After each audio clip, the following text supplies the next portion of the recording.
be super exciting, I think, the years to come. I think for my industry, so for the beauty industry, I think it's going to be the golden years. You're going to see, a huge comeback of makeup as people start to socialize, seeing their friends again. I think that will come with a lot of excitement for my industry.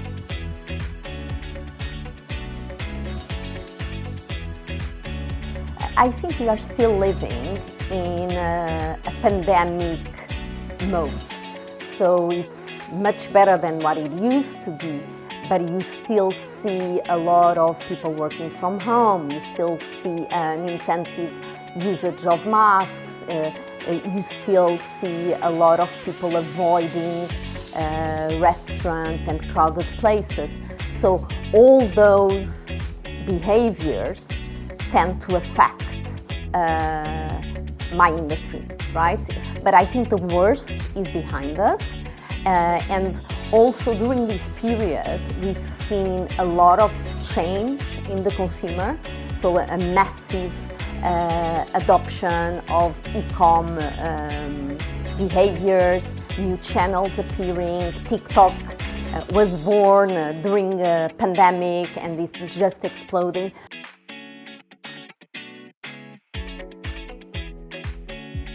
Because beauty has always been about fun, interaction, entertainment, trying new products, innovation, and of course quality of the products, right? So one could say that there was no space for technology, and it was actually the opposite.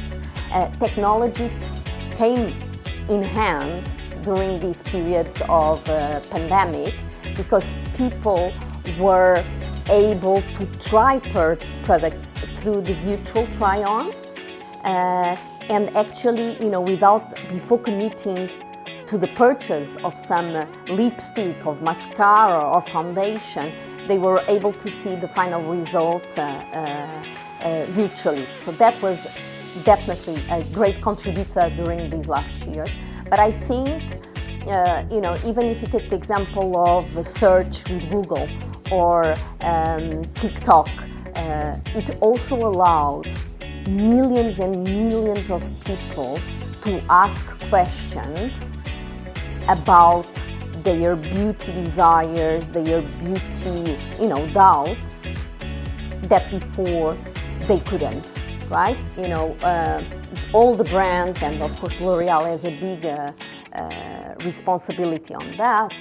You are able to raise the hand and say, I'm here to answer your particular question. So I think technology contributed to a big democratic, more accessible to people, while adding a new dimension to the entertainment part. And I think TikTok, just to mention, something which is the new kid on the block, it's extraordinary because you can dance, you can engage with a certain community, you can follow your influencer of choice, and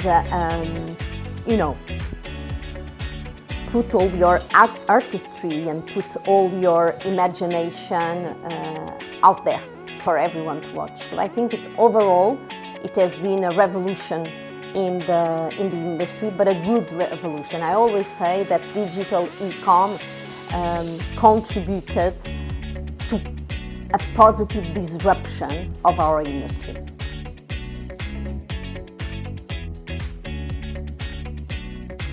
You at the point is, what are the challenges for women to reach the CEO position?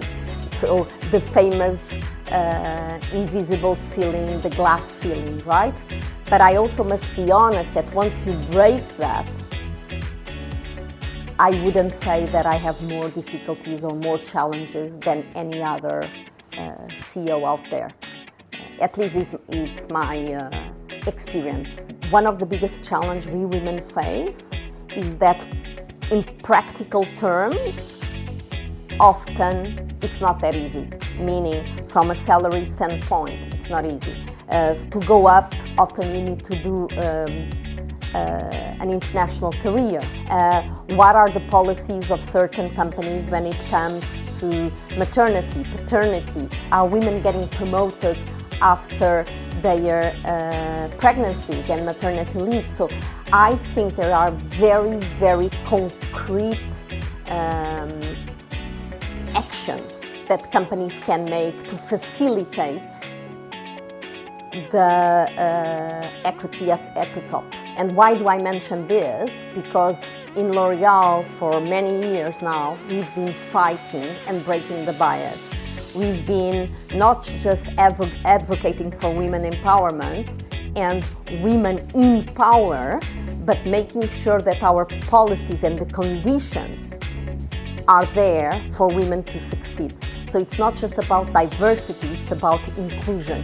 It's not just about having women there, it's making sure that the ecosystem is favorable for them to being able to conciliate their personal lives with their professional lives.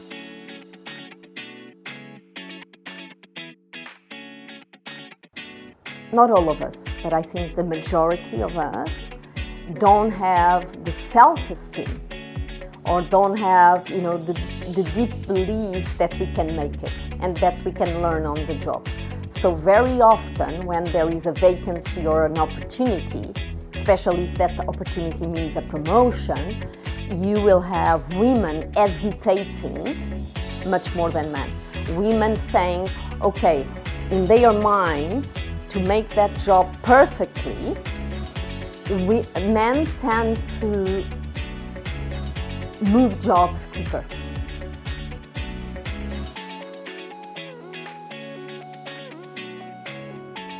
I would say that two messages. One is to dare, right? Trust yourself, to be confident, because you can make it, for sure.